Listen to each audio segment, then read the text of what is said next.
오늘은 그리스도께서 주신 것 회복하는 시간 되기를 바랍니다. 우리는 크고 작은 많은 문제를 만나게 됩니다.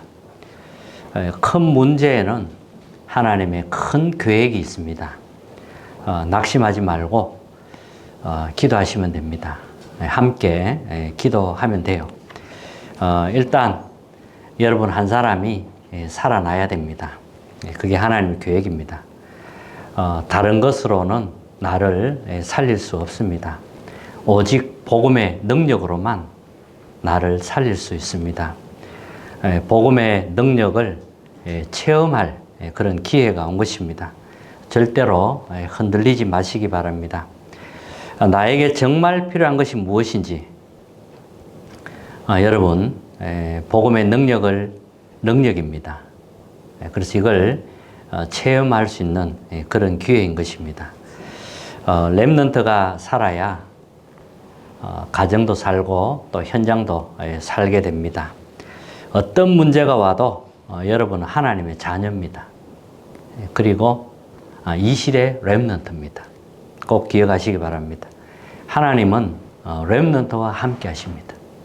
하나님은 렘넌트의 하나님이십니다. 안 썩으면 전부 축복이 돼요. 나와 가정에 하나님 나라가 임하도록 정말 한번 집중해서 기도해 보시기 바랍니다. 하나님은 응답하십니다. 하나님의 인도하시는 것을 잘 한번 보시기 바랍니다. 내 속에 임한 복음은 완전합니다. 완전한 복음이 나의 연약 때문에 복음이 없어지거나 복음이 이렇게 가치 없는 게 아닙니다. 복음 그 자체는 영원한 것이고 완전한 것이고 하나님의 절대적인 것입니다. 그래서 속지 말라는 거지요. 어떤 문제, 갈등, 위기도 그리스도 안에 있는 여러분을 삼킬 수 없습니다. 가난해도 괜찮아요. 가난도 모르는 사람이 어떻게 나중에 빛의 경제의 주역이 되겠습니까? 가난도 중요한 발판입니다. 그래서 가난을 아는 사람이 나중에 큰 빛의 경제의 주역이 될 수가 있는 겁니다. 초대교회는 완전 절망할 수밖에 없는 그런 상황이었습니다. 근데 초대교회 사람들은 절망하지 않은 이유가 뭐냐 하니까 언약이 확실했던 겁니다. 많은 그 조건들을 보면 절망할 그런 상황입니다. 근데 절망하지 않았습니다. 하나님은 그들에게 성령의 능력을 부어주셨습니다. 세계복음화 했지요. 우리가 영화를 한 번씩 봅니다. 또 드라마를 보지요. 어떤 게 재미있습니까? 반전이 있는 영화가 재밌잖아요. 반전이 없으면 재미가 없어요. 뭔가 위기도 당하고 또 반전도 일어나고 이렇게 하는 겁니다. 주인공은 망하지 않아요. 렘넌트 여러분들이 주인공입니다. 부모님은 잘 되라고 잔소리를 합니다. 다른 이유 없어요. 부모님은 잘 되라고 잔소리하는 겁니다. 부모님은 복음 없이 어렵게 살아오셨어요. 그래서 내가 하나님의 은혜를 받고 하나님의 위로를 받아서 가정도 살리고 친구도 살리고 현장도 살리는 겁니다. 그래서 잊어버리지 마시기 바랍니다. 너희는 세상의 빛이요 소금이다 그랬습니다. 빛이 되라 소금이 되라 이러면 참 부담스러운데 너희는 이미 빛으로 부름받았다는 거예요. 그리스도를 가진 자에게 빛이다 소금이라고 하신 겁니다. 성경의 렘넌트들 보면 문제 속에서 다 응답을 받았어요. 문제 없는 사람 한 명도 없었습니다. 하나님이 렘넌트 한 명 세우기 위해서 모든 것을 다 동원하신 겁니다. 특히 요셉의 가정은 문제가 심각했습니다. 요셉은 엄마가 일찍 죽었습니다. 계모가 3명입니다. 배다른 형제들이 많았지요. 이 형들이 많이 괴롭힌 겁니다. 얼마나 문제가 많았습니까? 근데 하나님은 요셉과 함께 하셨습니다. 능히 이기게 되는 것입니다. 모세는 입양아였습니다. 사무엘 같은 경우는 어릴 때부터 젖대자마자 성전에서 자랐습니다. 굉장히 외로웠겠죠. 그리고 다윗 같은 경우는 죽음의 위기를 많이 겪었습니다. 이게 전부 그릇을 키우고 넓히는데 그 하나님 준비시킨 겁니다. 다시 한번 기억하시기 바랍니다. 문제는 답이 있다는 거. 답이 있는데 답은 안 찾고 문제 속에 빠지면 힘들죠. 답을 찾으시기 바랍니다. 갈등 있으면 나를 바꿀 기회로 삼으면 되고요. 내가 무엇을 바꿔야 되는지 그거 찾아내면 돼요. 자, 위기가 왔다. 하나님은 큰 응답을 주시려고 하는 겁니다. 하나님의 기회가 있는 겁니다. 근데 우리가 응답 못 받을 때가 있어요. 그걸 좀 기억해야 됩니다. 내 마음의 생각이 크면 응답을 받을 수가 없습니다. 지금 내가 하는 생각이 나의 영적 상태입니다. 내 마음의 생각이 크면 그걸 우상 숭배라고 합니다. 탐심은 우상 숭배니라 그랬습니다. 바울은 갈라디아서 2장 20절에 보면 나는 그리스도와 함께 죽었다 그랬습니다. 옛날에 하나님 떠나 살던 그 창세기 3장 옛 체질들 멸망할 수밖에 없는 그런 모든 것들이 이제 그리스도와 함께 십자가에 죽었다 이렇게 표현한 겁니다. 이제 내 안에 그리스도께서 사시는 것이다. 이렇게 고백이 되어졌습니다. 그래서 예수님이 가르치신 망대 7가지, 여정 7가지, 이정표 7가지에 우리는 집중해야 됩니다. 예수님이 가르쳐 주신 것, 거기에 집중하면 됩니다. 이것을 주로 붙잡아야 됩니다. 예수님이 가르치신 것은 완전하고 영원한 것입니다. 근데 우리가 여기에 집중 못 한다는 것은 내 마음이 많이 높아져 있기 때문에 그렇습니다. 그러면 주변의 것들이 다 문제가 되는 겁니다. 예수님이 가르치신 이것이 부족하다. 이렇게 느끼는 순간 우리는 다른 걸 붙잡게 됩니다. 다른 것을 붙잡으면 우상 숭배가 되지요. 그래서 탐심은 우상 숭배니라 이렇게 이야기하신 겁니다. 예수님이 가르치신 것은 부족하지 않습니다. 부족하다고 생각하는 그 자체가 우상 숭배가 됩니다. 그래서 염려하고 불신앙하는 것입니다. 예수님이 공생에 시작하면서 바꿀 것을 말씀하셨습니다. 이게 예수님의 첫 설교였습니다. 너무 중요하기 때문에 처음부터 말씀하신 겁니다. 참된 복이 뭔 줄 아느냐? 이 이야기를 하신 겁니다. 땅의 것이 아니고 하나님의 것을 붙잡으라는 겁니다. 하나님의 나라의 것. 여기에 딱 모든 마음을 두라는 거지요. 그게 참된 복입니다. 하나님의 나라의 것을 소유할 수 있는 길을 예수님이 말씀하신 겁니다. 세상과 반대되는 것을 말씀하셨어요. 세상은 잘 먹고 잘 살고 의식주 이런 거잖아요. 그런데 예수님은 그걸 넘어서는 하늘의 것을 말씀하신 겁니다. 심령이 가난한 자가 복이 있다 이렇게 말씀하셨어요. 그리고 애통하는 자가 복이 있다.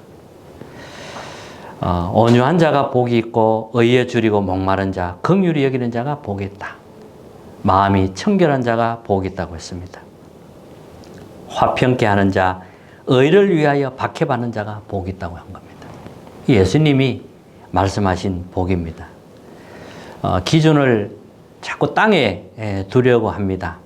그러면 하나님 나라의 것을 우리가 소유할 수가 없습니다. 예수님은 영적인 것을 계속 말씀하십니다. 근데 우리는 자꾸 땅의 것을 이야기하는 거죠. 예수님은 하나님의 나라에 대해서 이야기하는데 우리는 땅의 것을 자꾸 이야기하는 겁니다. 그래서 이걸 바꾸라는 겁니다. 이게 참된 복이기 때문에. 그리고 참된 기도는 이것 달라 저것 달라가 아닙니다. 하나님의 나라가 임하는 기도하라고 했습니다. 너희는 먼저 그의 나라와 의를 구하라. 그리하면 이 모든 것을 더하여 있게 하리라. 이렇게 말씀하셨습니다. 그리고 참된 신앙생활은 남 비판이 아닙니다. 내 눈에 있는 들보를 먼저 빼는 것입니다. 그리고 전도의 축복, 냉수한 그릇도 상을 잃지 아니하리라. 그리고 우리의 바른 시작은 마태복음 16장입니다. 본질을 회복하는 겁니다. 주는 그리스도시요 살아계신 하나님의 아들이십니다. 이 언약을 회복하는 거죠. 이제 이 그리스도를 발견했다면 주인을 바꾸는 겁니다. 자, 이 바꿀 것을 예수님이 공생에 시작하면서 처음부터 주신 말씀입니다.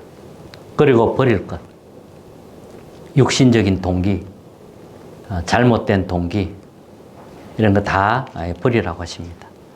그리고 우리가 찾을 것, 갈보리산 언약을 찾으라고 합니다. 감람산 언약, 마가다라고 하냐, 그걸 회복하라고 합니다. 자, 그래서 오늘 첫 번째, 먼저 언약부터 붙잡아야 됩니다. 갈라디아서 2장 20절, 그 언약을 다시 한번 회복하시기 바랍니다. 나는 그리스도와 함께 죽은 겁니다. 죄의 길로 가려고 하는 나는 그리스도와 함께 죽은 것입니다. 이제 내 안에 그리스도께서 사는 것입니다. 이것이 이 사탄의 12가지 전략을 이기는 길입니다. 창세기 3장 나 중심, 네피림, 바벨탑을 이기는 길이 되는 것입니다. 자, 그리고 마태복음 16장 16절 그리스도에 대한 발견이 계속 되어져야 됩니다. 그리스도에 대한 정확한 발견이 계속 되어져야 됩니다. 이게 우리의 본질입니다. 왜냐하면 우리는 자꾸 본질을 놓칩니다. 본질을 자꾸 놓쳐요.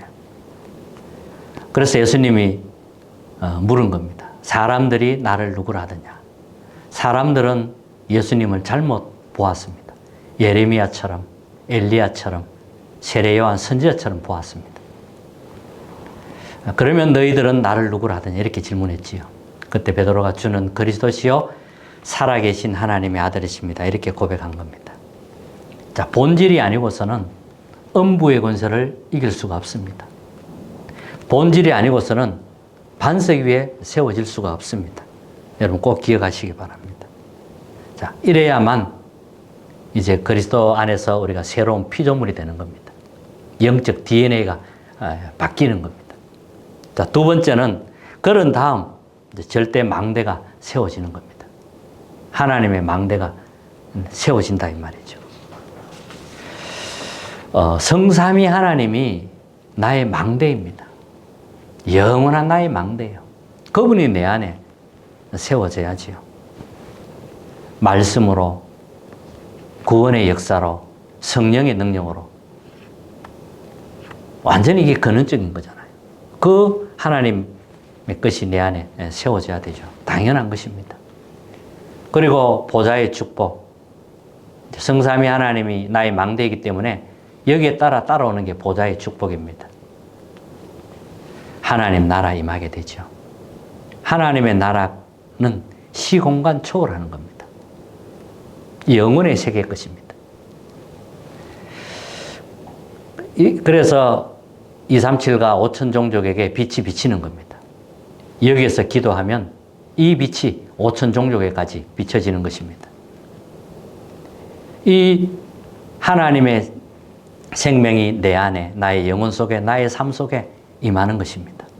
이러니까 전무후무한 응답이 받게 되는 거죠. 하나님이 그리스도 안에 있는 한 사람 한 사람에게 이 축복을 준비하셨고 예비하셨습니다. 자, 그러면 이제 그 뒤에 이제 5가지 힘이 따라오고 그 다음에 공중권에서 이길 힘이 생기고, 세 가지 뜰을 회복하게 되고, 미리 보게 됩니다. CBDIP라고 하죠. 자, 이러면 이제 여정을 가는 겁니다.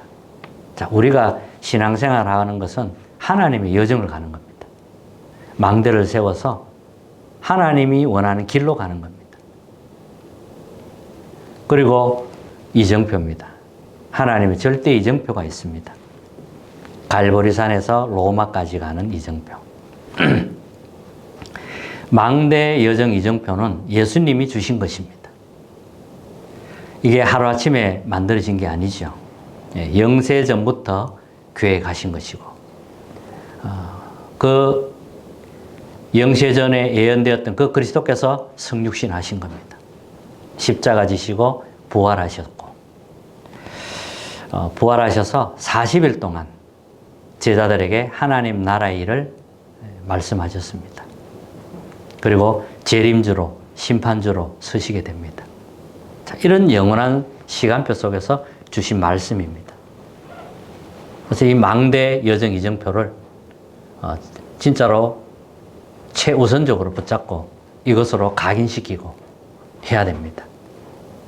다른 망대 세우면 안 되지요. 잘못된 우상의 망대 무너뜨려야 됩니다. 우리 속에는 다른 망대가 있는 겁니다. 우리 속에는 다른 우상의 망대가 있습니다.